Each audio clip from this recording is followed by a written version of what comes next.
Easter തട്ടിക്കൊണ്ടുപോയ 37 ക്രൈസ്തവ ബന്ദികൾക്ക് നേരെ വധഭീഷണി മുഴക്കി ഫുലാനി തീവ്രവാദികൾ. നൈജീരിയയിലെ കഡുന സംസ്ഥാനത്ത് ഈസ്റ്റർ ദിനത്തിൽ തട്ടിക്കൊണ്ടുപോയ 37 ക്രൈസ്തവ ബന്ദികൾ ഇപ്പോൾ ഫുലാനി തീവ്രവാദികളുടെ വധഭീഷണി നേരിടുകയാണ്. ഇവരെ മോചിപ്പിക്കാൻ വൻതുക മോചനദ്രവ്യം ആവശ്യപ്പെടുന്ന വീഡിയോ പുറത്തുവിട്ട് ഭീഷണിപ്പെടുത്തുകയാണ് ഫുലാനി തീവ്രവാദികൾ. ഒരാൾക്ക് $20,000 മോചനദ്രവ്യം തന്നില്ലെങ്കിൽ 37 ക്രൈസ്തവ ബന്ദികളെയും കൊലപ്പെടുത്തുമെന്നാണ് ഭീഷണി. ഏപ്രിൽ 5 ഈസ്റ്റർ ദിനത്തിൽ ആരാധന നടത്തുന്നതിനിടെയാണ് അരീക്കോ എന്ന ഗ്രാമത്തിലേക്ക് ആയുധധാരികളായ ഭീകരർ അതിക്രമിച്ചു കയറിയത്. ആക്രമണത്തിൽ 7 പേർ കൊല്ലപ്പെടുകയും 68 പേരെ തട്ടിക്കൊണ്ടുപോവുകയും ചെയ്തു. പിന്നീട് 31 പേർക്ക് രക്ഷപ്പെടാനായെങ്കിലും ഇപ്പോഴും 37 പേർ ഫുലാനി തീവ്രവാദികളുടെ പിടിയിലാണ്. ഇവരിൽ കുറഞ്ഞത് 24 പേർ പ്രായപൂർത്തിയായ സ്ത്രീകളാണ്.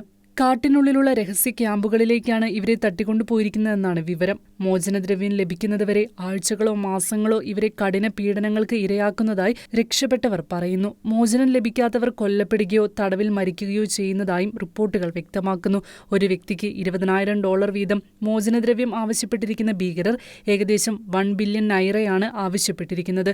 പുറത്തുവിട്ട ഒരു വീഡിയോയിൽ തടവിലാക്കിയ 37 പേരെയും കാട്ടിനുള്ളിൽ കാണിക്കുന്നു. ഫുലാനി തീവ്രവാദികളെ മുഖംമറച്ച നിലയിലും കാണാം. സ്ത്രീകളും കുട്ടികളുമാണ് ബന്ദികളുടെ സംഘത്തിൽ കൂടുതലായുള്ളത്. സ്ത്രീകളെയും കുട്ടികളെയും തട്ടിക്കൊണ്ടുപോകാൻ തീവ്രവാദികൾ മനഃപൂർവ്വം തിരഞ്ഞെടുത്തതായി വീഡിയോയിൽ പറയുന്നുണ്ട്.